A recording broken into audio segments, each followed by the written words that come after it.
Hi guys, welcome to MDP Motors. இன்னைக்கு நம்ம கேரேஜுக்கு ஒருத்தன் வந்திருக்கான். அவன் யார் தெரியுமா? அச்சோ, அவரா? பயங்கரமான வரச்சே. அவர்ல கொஞ்சம் ஜாக்கிரதையா இருங்கப்பா. மெக்கானிக்குங்களை அலறுவதில் இவனும் ஒருத்தன். இன்னைக்கு என்னெல்லாம் பண்ண போறாரு? சரி, இவனுக்கு கஸ்டமர் சைடு கம்ப்ளைண்ட்ஸ் என்னென்னு பார்த்தீங்கன்னா, இன்ஜின் சவுண்ட் அண்ட் வைப்ரேஷன் அதிகமாக இருக்குன்னு சொல்லியிருக்காங்க. அது மட்டும் இல்லாமல் பிக்கப் ட்ராப் ஆயிருக்குன்னு சொல்லியிருக்காங்க. செகண்டாக வந்து பார்த்தீங்கன்னாக்கா பேக் டோர் ஸ்டட்ஸ் வந்து வீக் ஆனதுனால க்ளோஸ் ஆகிடுதுன்னு சொல்லியிருக்காங்க. சரி, இப்போ இவனை ஒரு டெஸ்ட் ட்ரைவ் எடுத்துகிட்டு போயிட்டு வந்துடலாம்.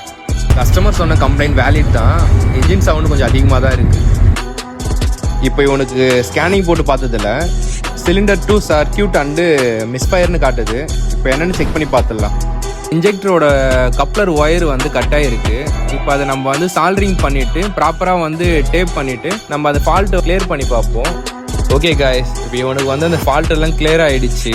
இப்போ வைப்ரேஷன்ஸ்லாம் ரெக்டிஃபைர் ஆகிடுச்சு. அதே போல் கிளஸ்டர்லேயும் வந்து மால் ஃபங்க்ஷன் லைட் எரிஞ்சிட்டு இருந்தது, அதுவுமே இப்போது ஆஃப் ஆகிடுச்சு. பேக் டோர் வந்து சிம்பிள் தான். 2 ஸ்டட்ஸுமே ரீப்ளேஸ்மெண்ட் பண்ணியாச்சு. இப்போ எல்லாமே நார்மலாக ஒர்க் ஆகுது.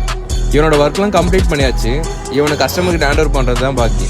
இந்த வீடியோ உங்களுக்கு பிடிச்சிருந்தனாக்கா லைக் பண்ணுங்கள், ஷேர் பண்ணுங்கள், கமெண்ட் பண்ணுங்கள். நம்ம MDP மோட்டார்ஸ் ஐடியா ஃபாலோ பண்ணாதவங்க ஃபாலோ பண்ணிக்கோங்க. தேங்க்யூ.